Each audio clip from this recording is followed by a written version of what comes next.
ঢাকা বিমানবন্দরে যাত্রী ছাউনিতে যাত্রীদের বসার জায়গা নেই, দখলে নিয়েছে বাসের টিকিট কাউন্টার। হজরত শাহজালাল আন্তর্জাতিক বিমানবন্দরের যাত্রী ছাউনিতে যাত্রীরা বসার জায়গার অভাবে ভোগান্তিতে পড়ছেন।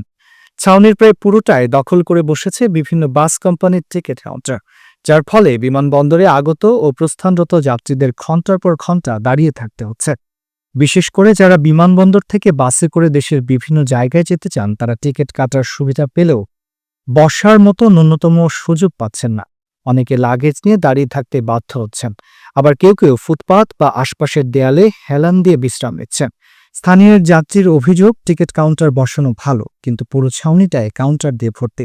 সাধারণ যাত্রীরা বসবে কোথায়?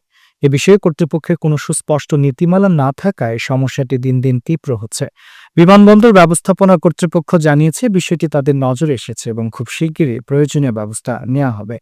নাগরিক সুবিধা নিশ্চিত করতে যাত্রী ছাউনির যথাযথ ব্যবহার এবং বাস কোম্পানিগুলোর কার্যক্রম নির্দিষ্ট নিয়মে পরিচালনার দাবি জানিয়েছেন তারা।